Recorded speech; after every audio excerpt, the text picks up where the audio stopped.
critical infrastructure failures causing the abrupt shutdown of the westbound side of the Washington Bridge. Those pins in several locations have been severed. Gridlock during the busy evening commute. Drivers trying to get home getting stuck for hours. And the repairs to the bridge could take weeks. I got to get over this. I got to get over this every day. I got to get to work in the morning. That's how I support my family. Tonight, team coverage on the impacts. And taking a live look now at the Washington Bridge, the right side of your screen, a ghost town after all the chaos this evening. Thank you for joining us. I'm Shannon Heggie. I'm Mike Montecalvo. East Providence schools are already warning parents to expect bus delays tomorrow morning. Now, here's a map of the alternate route RIDOT is suggesting drivers take exit 2 and then follow the detour over the Henderson Bridge and get back onto 195 at the Gano Street on-ramp. 12 News reporter Kayla Fish is in East Providence tonight with how the mayor is preparing for the closure's impact on the city. But first, let's go to Matt Paddock on the Providence side with more details on how we got here. Matt? Shannon, Mike, to say that these traffic changes are a headache would be an understatement. RIDOT Director Peter Alviti says had they not closed that westbound lane of traffic, it could have been a catastrophic failure. Through the grace of God, we're reconstructing it as we speak. Built in 1968, the Washington Bridge is one of the state's most traveled roadways. But tonight, parts of it look like nothing but a ghost town. As RIDOT announced, 195 west to the Washington Bridge will be closed for the foreseeable future.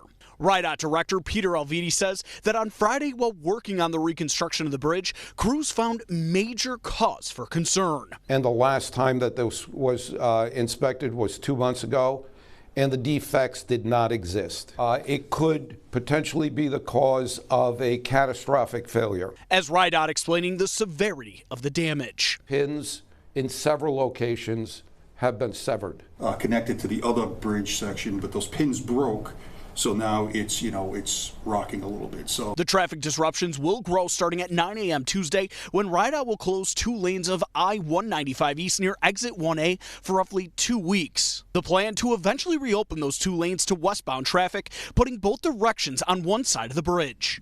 Alviti expects that to take at least 3 months. And one of those detours, Wayland Square, nearly naked tonight as most roads are shut down by state and Providence police to traffic. Number one objective here is to keep things safe for all of you, and we have done that so far. We intend on continuing to do that. Providence Mayor Brett Smiley passing along a statement tonight which read in part, "We have been working diligently with local partners and RIDOT when we were alerted to the news to help detours run smoothly. We encourage everyone to plan ahead around this closure and seek alternative routes whenever possible." Director Alviti says detours are available, pushing the majority of traffic from the East Providence area towards the Henderson Bridge. Reporting live in Providence, Matt Paddock, 12 News.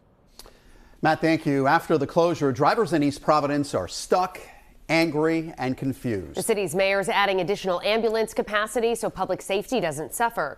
12 News reporter Kayla Fish continues our team coverage now from East Providence. Kayla?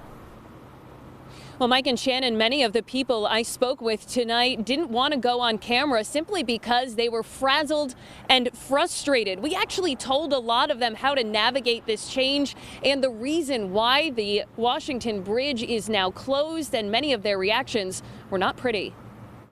I'm trying to get over this bridge. You mean to tell me I can't get over this tomorrow morning? Tensions running high in East Providence Monday night.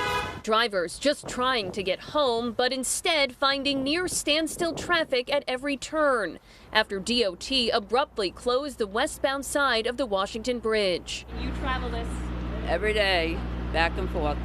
so if it's closed for months. Then I'm screwed. Denise lives in East Providence and takes 195 west to Pasco for work every day.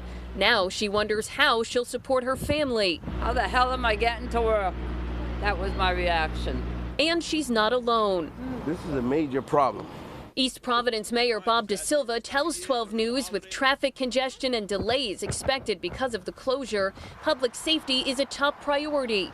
De Silva says he's spoken with the acting fire chief about bringing on additional rescue capacity so they can quickly reach anyone needing help. The biggest concern for me right now is getting people to hospital facilities over the bridge if one of our residents has that need. Traffic that would normally go over the Washington Bridge will be rerouted toward the Henderson Bridge or through the Rumford area of the city toward Pawtucket.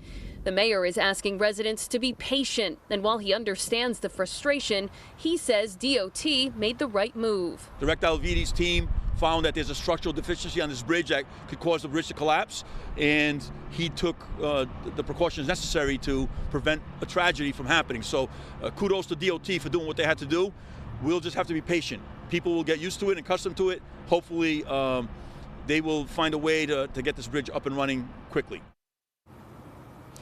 But until that happens, traffic in this area is expected to be significantly delayed. The East Providence School District already sent a message to families telling them to prepare for extra travel time and any possible bus delays as well. And the same message really goes to anyone who usually takes 195 westbound. The mayor telling everyone to be patient as they navigate this new reality.